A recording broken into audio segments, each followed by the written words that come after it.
Ada sebuah rahasia bernegara yang juga merupakan pelajaran di akademi dulu, yaitu bagaimana strategi bernegaranya Bapak Negara Indonesia, yaitu Bung Karno. Tentunya sebagai putra Indonesia, kalau di akademi dulu ada cerita sejarah yang membawa nama Indonesia, bangganya bukan main. Maklum, itu di negara seberang soalnya. Dalam hal keilmuan di akademi dulu, sekedar menginformasikan urusan Rothschild, ada lebih dari 10 jam pelajaran di kelas menjelaskannya. Misalnya, bagaimana mereka temurun mengendalikan kawin antar sepupu demi menjaga kemurnian turunan mereka dan menjaga harta mereka dalam sistem distribusi keuangan dan kendali sumber daya alam dunia. Jadi, ketika pelajaran bernegara dari banyak negara diajarkan, selain dari sisi who control the world dan how the world work, sampailah ke strategi bernegaranya Bung Karno. Dan ini keren sekali. Ceritanya kita sederhanakan. Di dalam membuat mineral 99,9%, misalnya emas, platinum, perak, itu prosesnya dari gunung, batuan atau tanah, diambil,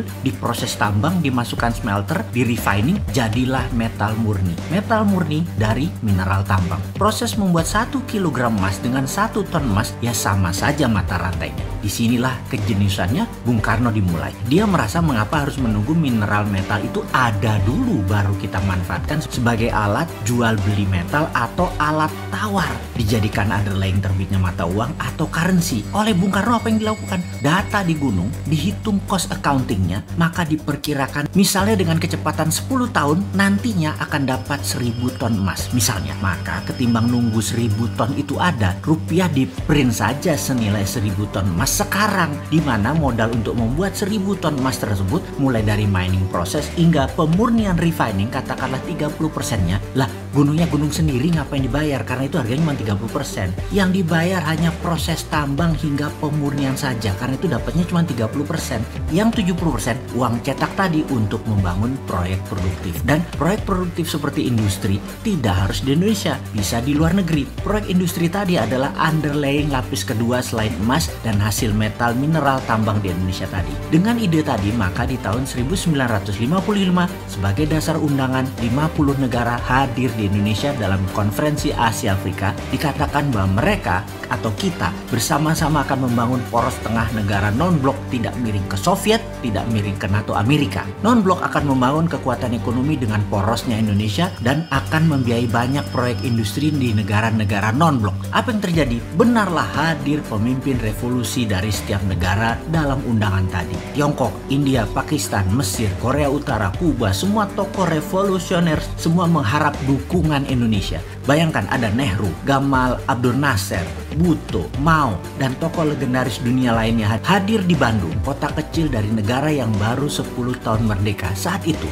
ide jenius Bung Karno mempesona dunia. Indonesia akan membiayai negara non-blok ekonominya tadi. Ternyata, Bung Karno hanya pemikir tunggal atau pemikir sendirian. Di dalam negeri, dirongrong kelompok-kelompok yang ingin berkuasa seperti kaum nasionalis, kaum sosialis, komunis, terus berada di sekeliling Bung Karno untuk dapat mempengaruhi kebijakan politik Bung Karno. Kaum Nasakom itu dirangkul oleh Bung Karno. Inilah yang membuat gonjang-ganjing politik nasional kala itu. Di dunia, kekuatan diplomasi dan manuver rupiah sebagai kekuatan ekonomi belum digarap sempurna. Geoekonomi belum tergarap cantik. Jadinya, beliau selesai dengan kudeta cantik di tahun 1966 yang selanjutnya sahabat tahu ceritanya. Pelajaran sejarah di akademi berhenti di cerita tersebut. Namun dunia tidak berhenti di situ. Tiongkok mengambil ide Bung Karno. Mereka tanpa jaminan sumber alam mineral metal berani melawan hegemoni negara superpower di tahun 90-an, di mana Amerika lagi fokus di Timur Tengah untuk mengambil energi minyak dan gas. Tiongkok printing renminbi berdasarkan industri dalam negeri. Dalam 20 tahun underlying mereka kuat dan mulailah ekspansi ke luar negeri, meminjamkan renminbi cetakan yang banyak ke negara luar